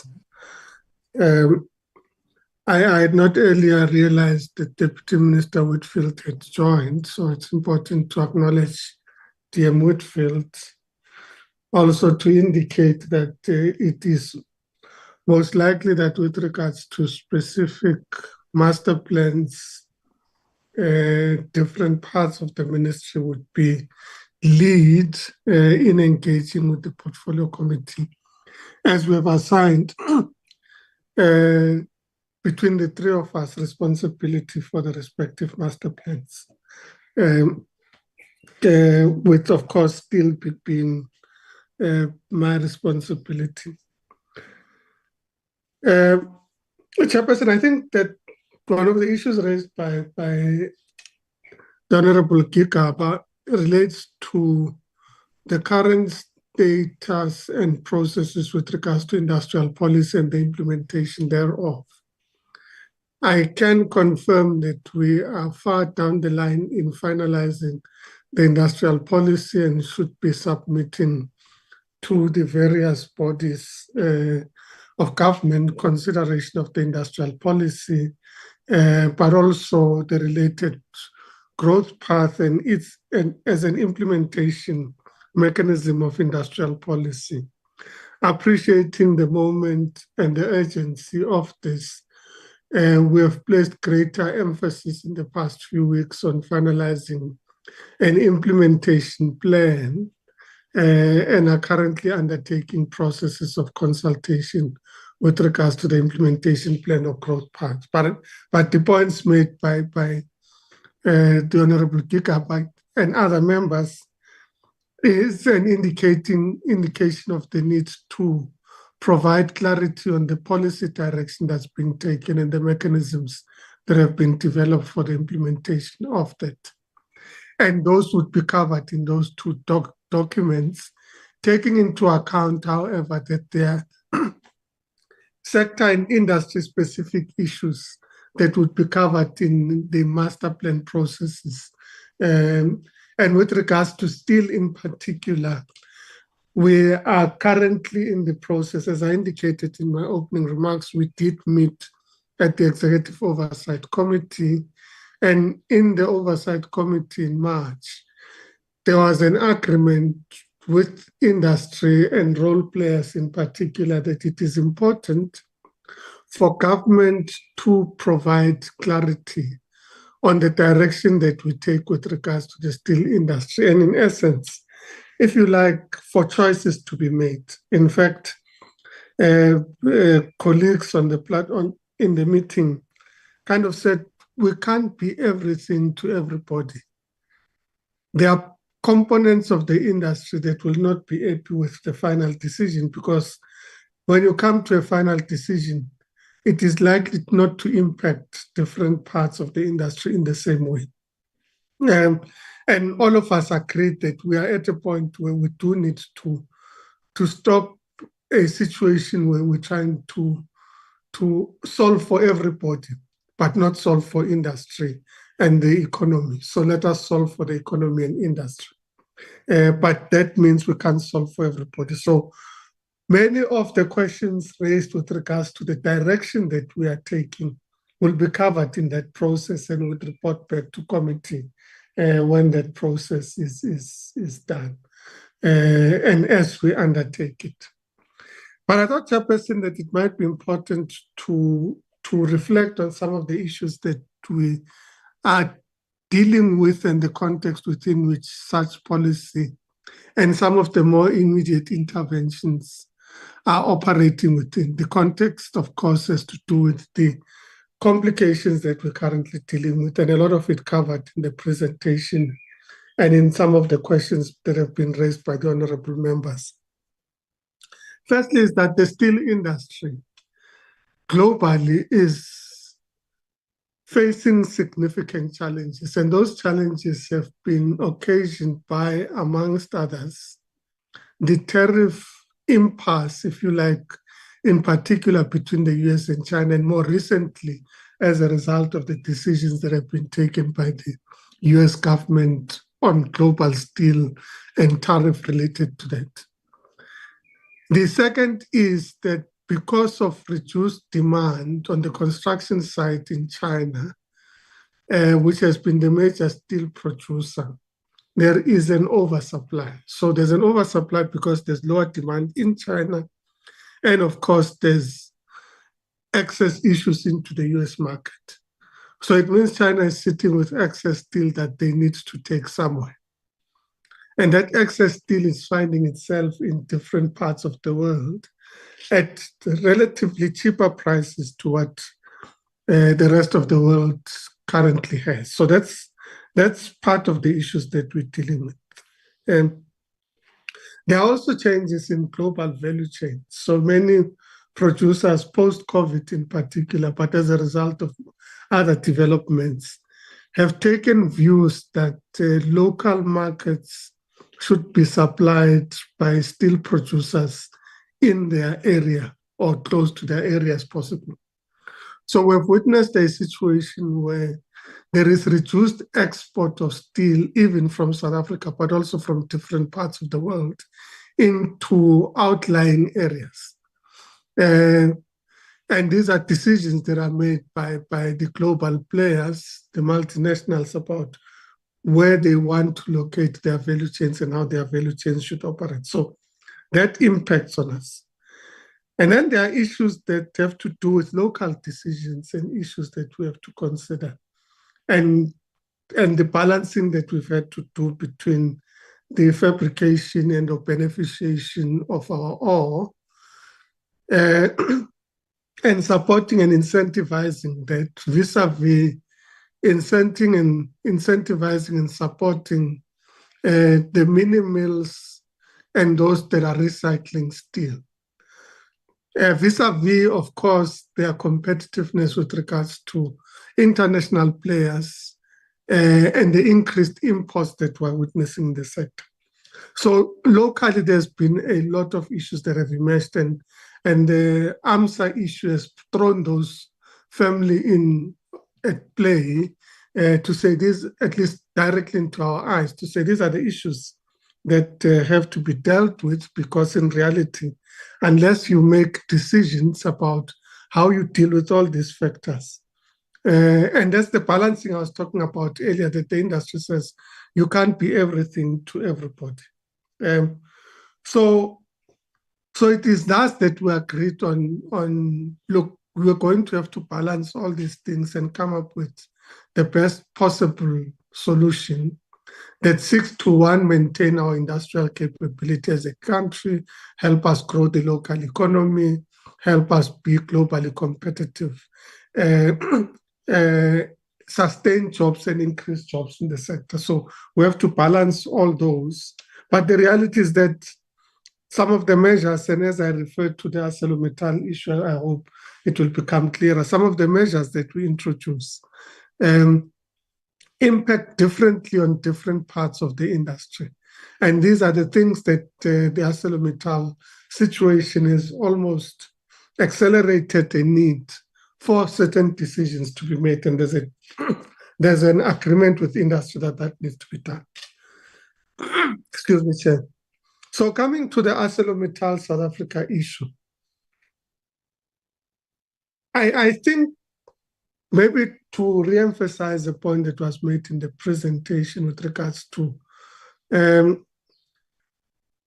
what constitutes the steel production industry in South Africa, and the companies that are involved in the different components of steel were listed in the presentation. But ArcelorMittal does one thing that they are currently the leader in. So whilst there are other players in the long steel sector, ArcelorMittal is the primary producer of, if you like to choose words that I think some of us are more comfortable with, the original steel production from iron ore and coke.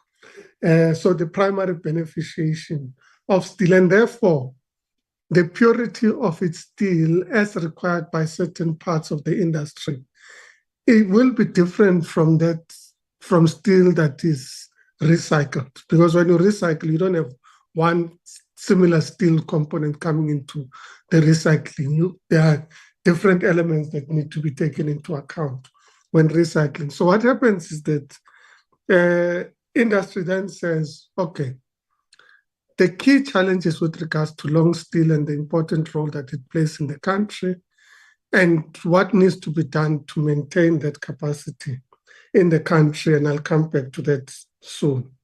So what happened, and I think this is important because a lot of the questions members are asking are very relevant to the point of what have we done to try and mitigate the situation without compromising the state and meeting our own socio-economic objectives.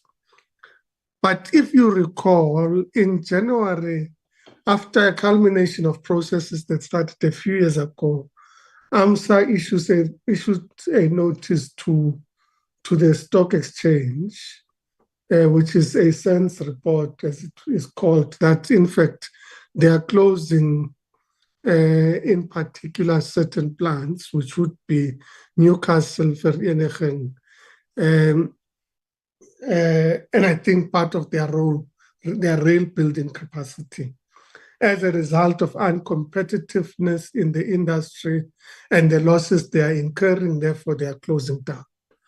Now, when they do that, it triggers a number of things. The first is we receive messages from those downstream, and I'll make an example in the autos, that say, if AMSA closes down its long steel capability, which is what we need for the production of the automotive components and parts and the body, at least at the level of the quality that we require, we might also have to consider closing down. And some of these companies say, remember, we're a multinational company. So it is not easy for us to justify that, in fact, production, that we should import steel from, let's say, the East to come to South Africa when we have a similar production capacity in the East. So it doesn't become competitive for us. So they indicated the risk of closure. And this was indicated, at least officially, by one of the automotive companies, but also others. Through NAMSA, the association indicated that they would face significant problems and might struggle to justify their continued existence in South Africa. So that was a consideration in what we needed to do. A further consideration related to, and these are really the things that were keeping us awake in that period. What is the impact on entire value chains? So ArcelorMittal beneficiates iron ore and coke to produce long steel. Therefore, there's upstream challenges. So there's lower demand from the mines that would have to supply them. And then there are downstream issues that I've referred to. So the impact would be across value chains. And our competitiveness in that regard was an issue, but also the impact on jobs and the economy overall. The impact would have been devastating. So we were concerned about that. We're equally concerned about what happens to a place like Newcastle. Because many people indicated that, yeah, maybe they might be able to buy Vereniging, but less appetite on Newcastle because of the age of the plant, for its size and scale and the technologies there. People said, look, we might not be interested in this. Now, there's both an economic and a spatial consideration that we had to make. If you close down AMSA and the plant in Newcastle, essentially you are devastating Newcastle and surrounding villages and towns. And that's part of the reality we're to affect. And remember, Kama is correct that, well, we needed to have done modeling, but we're in the middle of a crisis. We're in the middle of enclosure. Of course, we get reports from the ITC, they are a shareholder. We evaluate what's happening in the company. We review their annual reports, etc. But we had to make decisions about, so what do we do? And we agreed on a set of measures to mitigate that. And I think it's important to say that the mitigation is on its own actually a short-term mitigation, because we agreed that we need to find a solution together with AMSA and industry to resolve the problem. Because every other company that said we could be ready to build long steel capacity, so the capacity that you lose as a country, we would be able to build it, but it would take us between 18 months and 24 months. But if they close now, it means companies must change their supply chains and enter into different agreements about importing long steel. Those that would still be in the sector would have to import the long steel into the country. So we had to factor in, so what do we do short term? And we had initially said to AMSA, we want an agreement that would include temporary employment and employee relief scheme, that would include issues around preferential pricing systems, safeguards, and other measures to deal with the industry challenges, but also with the specific AMSA challenges. And we want an agreement that is for 1 year. And they said, no, it can't work. On our side, we think a 6 months agreement, at which point everybody should have clarified what is to be done. And as you would know, they themselves issued a cautionary at the JSE, because we're dealing with a listed company, that there are entities that have expressed interest to buy the company. So now you're dealing with a company that's dealing with possible sale, whilst also dealing with the sustenance of a particular section of the industry and the challenges that we're dealing with. And I'm going into this level of detail, Chair, simply to indicate that as we intervened and the facilities were provided to AMSA, they were cognizant of these realities and the timelines within which we're working. And we still hard at work to ensure that the way forward is provided, but the way forward, because the intervention in AMSA, I think the Chair articulated it very well, to say, are you intervening in a particular company for the company's sake only, or are you intervening on behalf of industry? And that's the point I've been trying to demonstrate, Chair, that the interest was to maintain long steel capability in the country and to create mechanisms of either alternative investors, which they've now indicated are alternative investors that have expressed appetite and there's engagement in that regard. Whilst at the same time it gives us, working with industry, room and space to think about a possible transition if in fact the capacity of AMSA is closed down and the plants are mothballed. So we need to balance all those things all at the same time and with the sensitivity that comes with it. So our reality is that, of course, AMSA is a listed entity. A lot of what they do and say has to be governed by the rules of the stock exchange. And we ourselves are governed by those rules. So to the extent that we have to await them to announce certain things as a company, we always have to do that. So whether they issue their SENS report or issue a cautionary, we wait for those announcements and are able to take positions as and when such announcements are made.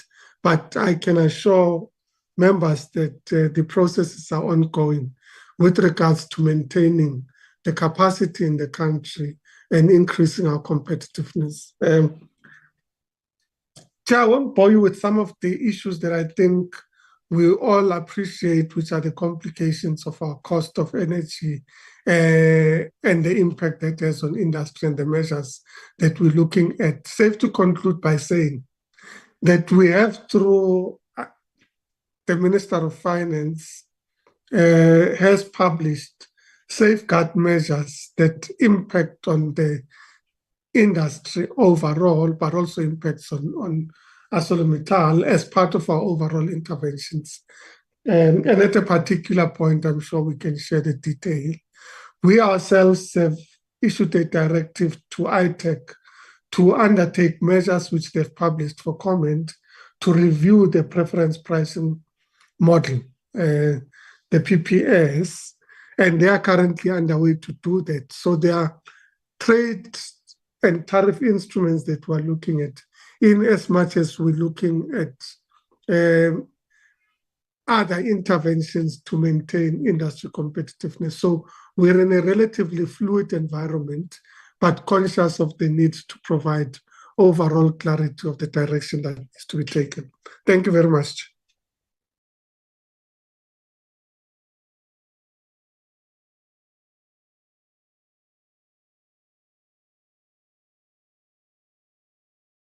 My apologies, Chair. You asked a specific question with regards to dividends that have accrued to AMSA Global. As we read and receive reports, and these are covered in the annual reports of AMSA, which are published.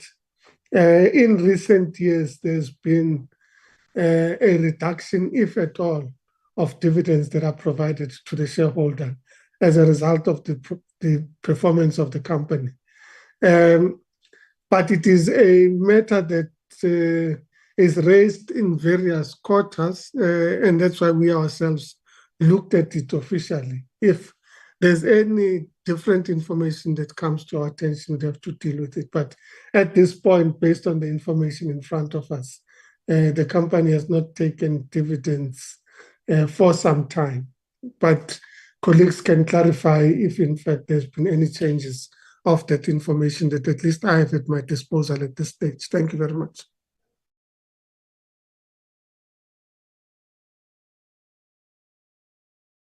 Thank you very much, Minister. Are there any further follow-ups so that we can conclude from the team? Member Chance? Yes, Member Chance? Hi, thank you, Chair. Yes, I just want to follow up. Dr. Makubi threw the ball into the Minister's court on the question of the Messina Mercado Steelworks and said that there were some risk mitigation discussions going on.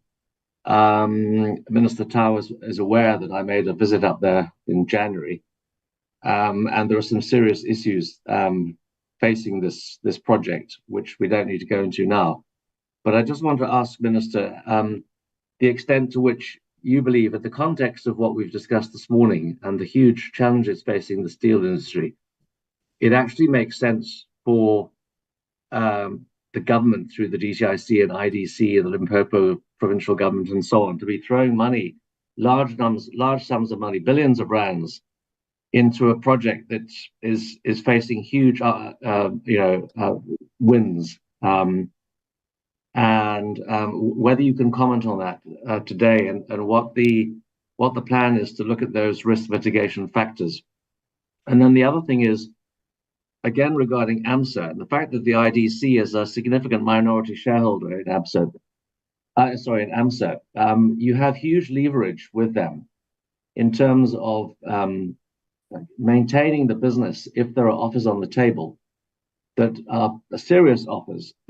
And bearing in mind that South Africa's contribution to AMSA's global supply is roughly 5%. There's talk that, again, one of the reasons they closed down the Saldanha works was because they wanted to favor their Brazilian manufacturers. So, when you look at AMSA, being a global company, one has to look beyond South Africa's borders in terms of the competitive pressures on a multinational.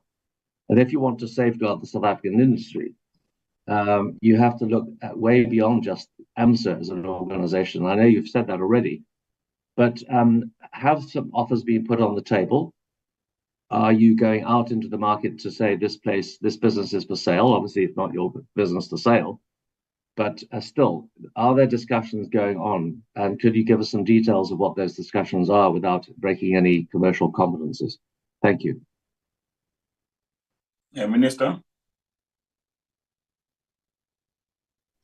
Thanks, Chair. Just to confirm that the IDC has been an integral part of the engagements that we're having with AMSA. Of course, there are instances where they have to assume their shareholder responsibility and fiduciary responsibility to the company. It's always a difficult contradiction to manage, but as an entity, they've been an integral part of working with us in finding solutions. And in many ways, a very invaluable contributor, taking into account that as a shareholder, they at least have a much more closer interface with the company and the work that it does. But I agree with Member Chance that we can't, as a department or even the IDC as a minority shareholder that holds about 8.2%, go out to market and say this company is for sale. It would be both inappropriate and illegal, in fact. So we can't do that. But we have expressed to AMSA the need to test market appetite for the whole of the company or different components of the company. And sometimes people have different technology solutions for different parts of the business that they continue to present to us and we receive. But at this point, our intervention is to share the information. But as I said, we've made a direct proposal to them that there could be value in testing market appetite for different parts of the entity so that we are able to determine whether those people would be able to do it. But it can only be done ultimately through them.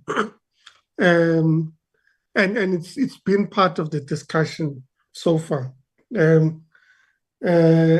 We have not reached a point of finality unless the colleagues at the ITC, because I have not received any information on those discussions for at least 2 weeks now. Unless there's any update, the colleagues at ITC can indicate. But at this point, we are not at a point where we can comfortably say that the company has reached a stage where announcements can be made of either individual or multiple interests that have been expressed. Safe to say, as I said, they did issue a cautionary, which does mean that there are entities that are engaging with them. On Mosina Makado, firstly, let me make the point that we have seen a number of companies that have expressed interest to build steel fabrication capacity in the country. And in fact, there are recent plans, as you know, the Premier of Gauteng launched a plant in Ekurhuleni recently of an investor in the steel industry. So even as we undergo the difficulties and the transition that we're managing, there's a lot of activity happening in the industry. And different companies position themselves for different parts of the value chain and or opportunities that they've identified. And I don't think that we can take a position that says, given the challenges that we have, nobody should invest in steel. Of course, those that invest should do it with the necessary prudence and should do it cognizant of the risks that are there. And to the extent that the appetite has been expressed in Makado, it would be on the basis of the financials and the business plan. I have not personally seen the business case for it. So at this point, I think it would be remiss of me to say whether, in fact, the numbers make sense. But I was just making the point that there are still people that have expressed appetite. If at any point we need to engage with that in detail, and I'll also ask our team to follow up to the extent that we're involved on the investments. But otherwise, I don't have anything in front of me that says something is amiss in the considerations of that investment. Thank you very much. Thank you very much. I think we have exhausted the deliberation, and then we will obviously make necessary follow-up as a team. Let me take this opportunity to thank the minister and the officials. And then I'm sure in the second, which is going to be very brief because we need to prepare to go to Parliament. The second item, and if you can just lead us on the basis of the changes that have been announced. And then a minister and the team, you are free actually to leave the platform as and when you are ready, but you also can still stay because it's just the public thing that we are trying to sort out here. Andre, over to you. Thank you, Chairperson. I'll just ask Margot to share the draft program. Chair, as you previously indicated that our changes to the program was informed by the request from the House Chairperson, given the fact that the budget were withdrawn, that committee should not proceed with the consideration of budget votes and the performance plan subject to the tabling of the new budget. Hence, we were requested to submit a redraft as a committee for consideration. Chair, as you can see, today we completed the engagement on the steel and metal fabrication master plan.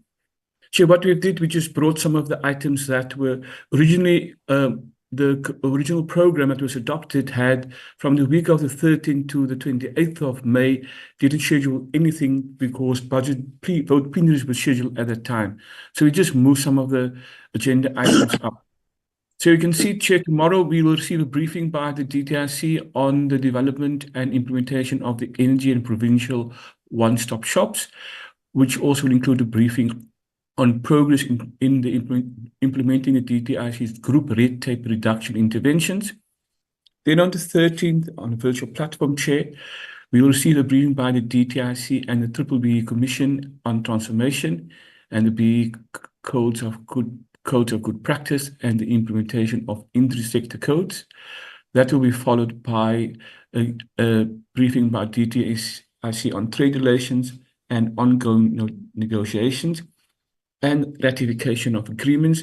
We hope that those agreements will be tabled by the end of this week, Chair. Hence, we move it to the 20th of May. Then on the Wednesday, the 21st of May, there's a plenary budget will be introduced with the division of revenue. Then on the 3rd of June, Chair, we schedule a meeting briefing by the DTIC on the Transformation Fund. On the 4th of June, we'll get engagement with stakeholders from the steel industry following our meeting today in relation to progress and outcomes of implementing the steel and metal fabrication master plans. So it will be engaging with stakeholders, Chair. Then on the 10th of June, we will get a briefing by DTIC on its fourth quarter financial and non-financial performance, as well as a briefing on the implementation of legislation and progress on upcoming legislation. Then on the 11th of June, the House will consider the fiscal framework and revenue proposals, and as well as a report on the Standing Committee on Finance. On the 17th of June, following that engagement, Chair, we will get a briefing depending on how it impacts on DTI's budget, a briefing by the DTIC on changes to its budget and a performance plan, if any. Then we also have the day, the 18th open, Chair. It will depend whether we don't have an agenda item yet, but it will be determined based on the outcome of these other matters, Chair. Then on the 24th of June, Chair, we get a briefing by DTIC on the progress and outcomes of implementing the Automotive Master Plan. Then, Chair, on the Wednesday, 25th of June, we consider the first draft of the fourth quarter financial and non-financial performance plans. And we, depending on the outcome of this meeting on the 17th, the intention is to formally consider the budget vote report. Then, Chair, as you can see, budget vote plenaries has been scheduled from the 27th to the 20th of June. Chair, if there's a need for us to meet after the 25th to deal with the budget vote, if it happens so, we can schedule a special meeting during that particular period. Then on the committee's budget vote, given the program today, and it may change, Chair, is scheduled for Friday, the 4th of July, 2025. Then our next meeting will be on the 15th of July, Chair, briefing by the IDC on its corporate plan. We intention to adopt the program. On the 16th of July, we tend to engage with the stakeholders from the automotive sector in relation to the progress and outcomes of implementing the Automotive Master Plan. It's similar to the approach with the steel industry. And then on the 22nd of July will be the last day. The next day will be the adoption of the budget. Will be the briefing by DTIC together with the Department of Small Business Development and other stakeholders on the development of township economy. So potentially will be a joint meeting with the Small Business Development. Chair, some items that fall off the program, the engagement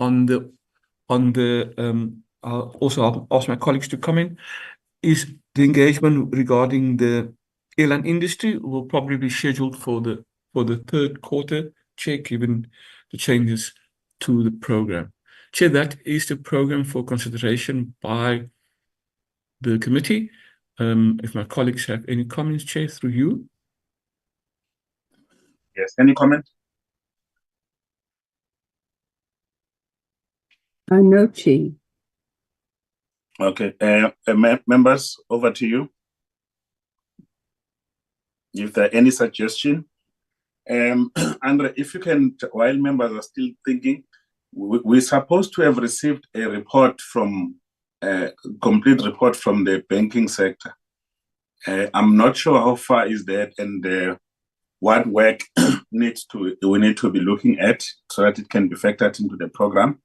I'm happy that the airline, you've moved them into the next, given all the changes, because it gives us sufficient time to actually process our own report when we met with the internal stakeholders with regards to that. Member Chance? Thanks, Chair. Just two questions. I don't see any reference to a report on our oversight visit, which we made a month or two ago on SEZs. I'd just like to get some input on that. And then it looks like we've lost a month, essentially, because of the wrangling over the budget, because the constituency period was going to be July. Now it appears to be August. So can we get some indications of what the third and fourth quarters, which are going to have to be squeezed into like a 4-month period, are going to look like? Chair, if I may, Chair? No, just 1 second, just note. Any other input, colleagues?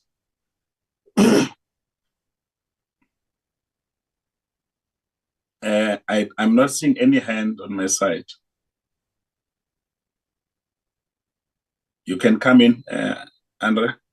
Chair, regarding the banking report, Chair, that's also another item that we will probably consider in the third, as part similar to the airline industry. We need to schedule in the third quarter. Regarding Mr. Chance, we are awaiting the framework from the programming committee in terms of how long the third and fourth quarter will be. We do not have any information on that yet. What we have is that I think the month of August would be a constituency period, but it's not cast in stone yet. We're awaiting the outcome of the NA programming committee deliberation. I think that's coming Tuesday, and hopefully by then we will have a clearer idea in terms of the framework going forward for Parliament itself, Chair. Mr. Chance, we don't have that information regarding that. Chair, we have received and we will distribute to members all responses from the banks. We will distribute it to members in that regard. But that's also an item that is scheduled for the third quarter. Together, we will have to discuss with our counterpart in the Standing Committee on Finance regarding that.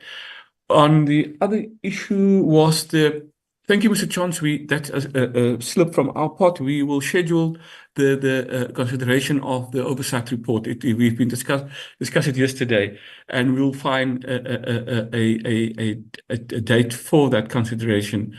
I think Margot will probably, hopefully it could be potentially the 20th or after that. But we thank you for alerting us to that, but it should have been on the program, Chair. Thanks.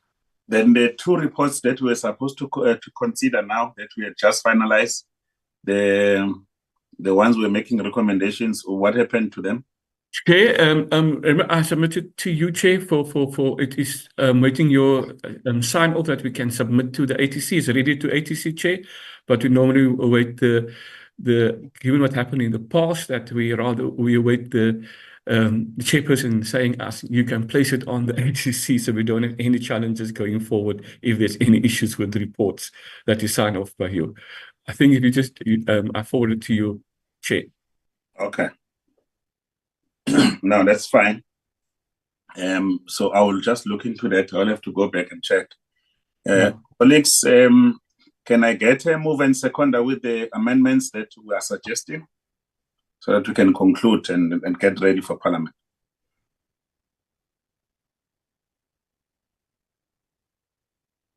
I move that we adopt. Thank you, Chair. Thank you very much. Seconder? I second, Chair. I second, Chair.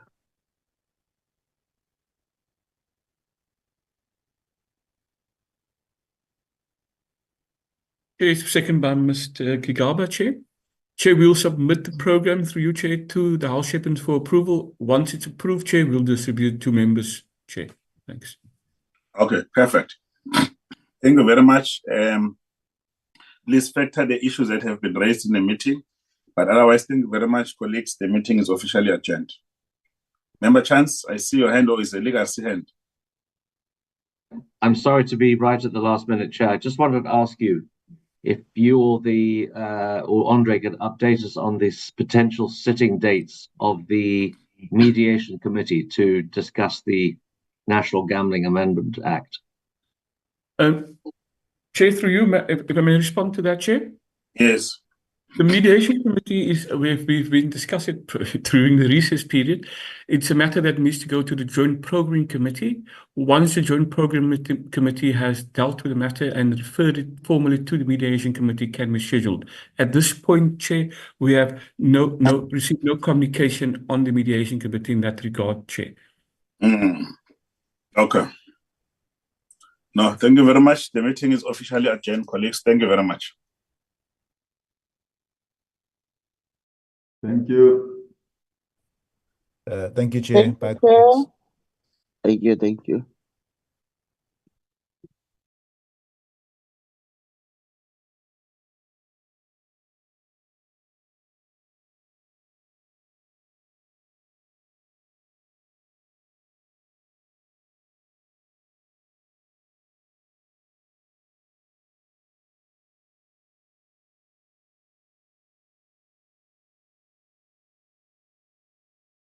Recording stopped.